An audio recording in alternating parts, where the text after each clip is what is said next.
Alright, in this video we will find some unknowns involving similar triangles. Alright, we are told that triangle ABC and triangle DEF are similar. Okay, so let's draw some triangles. Alright, we don't know exactly how they look, so I'm just going to make mine sort of equilateral looking. Alright, so we've got these two triangles. Alright. Now, what about it? So, we have triangle ABC, so let's just sort of label them. So this is triangle ABC, and this is going to be triangle DEF. So I'm going to be careful to put the letters in that same order. ABC, DEF. Okay, yeah, so they're saying that the measure of angle A is congruent to the measure of angle D.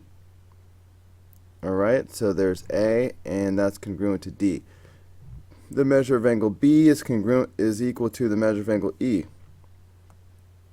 Okay, so that's what I thought. So we do know that they will be similar by the angle-angle similarity theorem. Now, AB, BC, and AC are 5, 6, and 8 inches respectively. So that means AB is 5. Okay. BC is 6. And AC is 8. So we've got 5, 6, and 8. Now, meanwhile, DF is 6. So that's going to be 6. So they want us to find EF. So we might as well just call that X. Alright, looking at the one pair of corresponding sides where we have both numbers, that's basically going to give us the scale factor. So we're definitely going to use that ratio. So that's going to be 8 over 6 if I just sort of go left over right. Now, of course, I need to find X, so I need to look at that pair of corresponding sides. So I'm going to make a fraction out of that as well, again going left over right. So that would be 6 over X. So then I can just solve this by cross multiplying. Alright, so 8 times x, so I've got 8x equals 36. And then I would divide both sides by 8.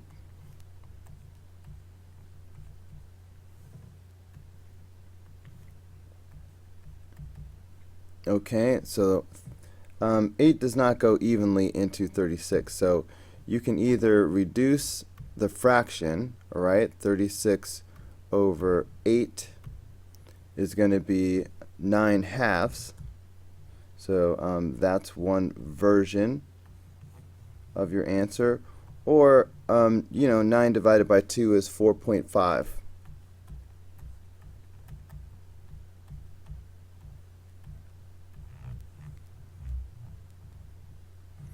Alright, so that's going to be EF. Alright, let's skip down to example 16. So we're finding unknowns. These triangles will be similar. Actually, without being told that these sides are parallel, I don't know that for sure, but I think we're supposed to assume that they are parallel. So let's go ahead and work under that assumption. So in this case, you can use your, what's called the side splitter theorem, which says that these two segments will be proportional to these two segments. Okay, so you can go ahead and just set up a proportion. So, for example, I can go 8 over x minus 4, and that's going to equal 6 over 12. Now I would like to reduce that. 6 over 12 reduces down to 1/2. Alright, so now I can just cross multiply. So 1 times x minus 4, of course, is x minus 4. 8 times 2 is 16. If I add 4 to both sides, I get x equals 20. Okay? So here the inner triangle is similar to the outer triangle. Okay, and number 17. Again, the inner triangle is similar to the outer triangle. This time we can tell it by the angle-angle similarity theorem. Alright, this pair of angles are congruent, and also the shared angle, of course, will be the same for both triangles. So that's angle-angle similarity. So they are similar, but anyway, we can once again use the side splitter theorem. We have to be careful because we're given this one portion here, the small part, and we're not directly given the large part, but we can subtract. So of course 30 minus 9 is 21. So that means this portion over here is going to be 21. So we do have both pieces of both sides here. So we can use the side splitter theorem. So this pair of sides will be proportional to this pair of sides. Okay, so for example, I can do x over x plus 6, and that should equal 9 over 21. Now these are both divisible by 3, so that will reduce, so I recommend doing that. Okay, so that's 3 over 7. So smaller numbers are easier to work with. You're less likely to make mistakes. So always reduce. So cross multiplying. So 7 times x, I will have 7x. And when I do the 3 times the x plus 6, I need to be sure to do the distributive property. Okay, so that's going to give me 7x is equal to 3x plus 18. Okay, as soon as you see the variable on both sides of the equation, you need to get those together. In this case, by subtracting 3x from both sides. So that's going to give me, alright, I think I'll bring it up here. That's going to give me 4x equals 18. Okay, so of course I'm going to divide by 4 now.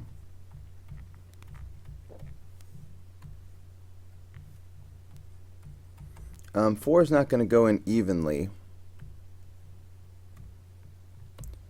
So I can either reduce this fraction and get 9 over 2. Alright, so that's one version of the answer. Or I know that 9 divided by 2 is 4.5.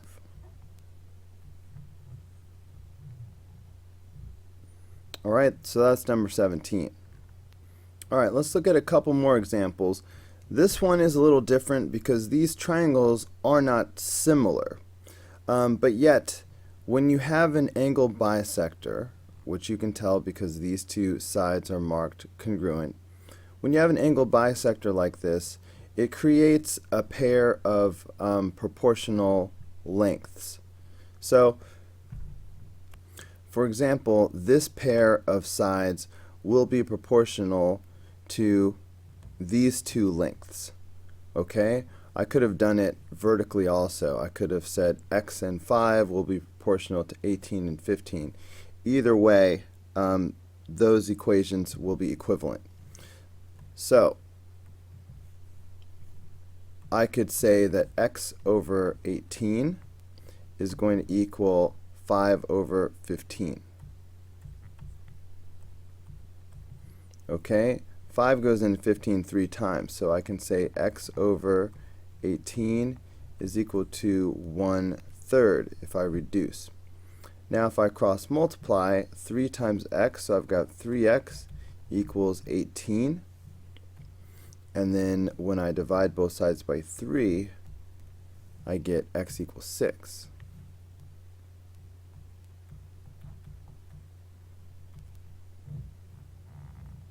Okay.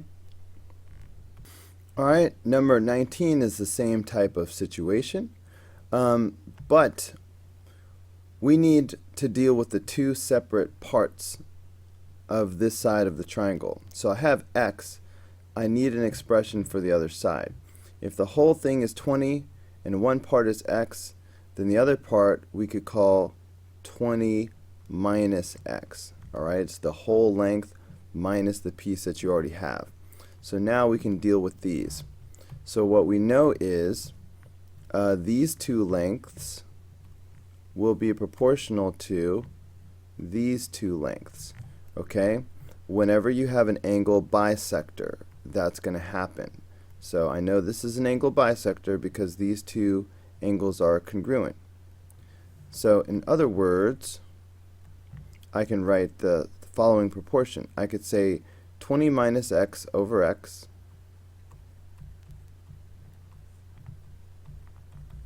is equal to 11 over 14. So when we cross multiply, I will have 11x equals, now I have to do 14 times 20 minus x. So be careful to do the distributive property. So I have 11x equals, now 2 times 14 is 28. So 20 times 14 will be 280. So minus 14x. Whenever I have the variable on both sides, the first thing I want to do is get those together, in this case by adding 14x to both sides.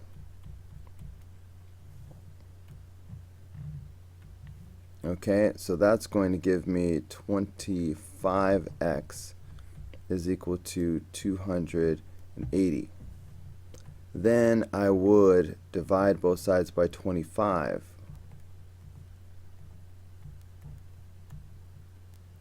Okay, running out of space. Alright, so I'll just put it over here to the left. So that's going to give me the final answer. So 280 divided by 25.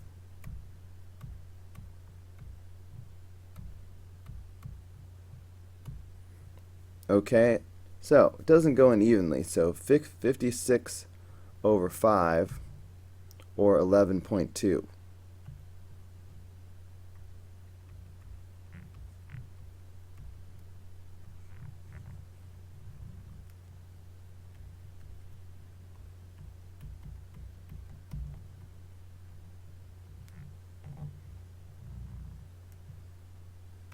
So that was number 19. Alright, in the next video, we're going to go back and do some real-world problems, some applications involving similar figures, and we might meet Lance the alien and do some other interesting things. So I'll see you on the next video.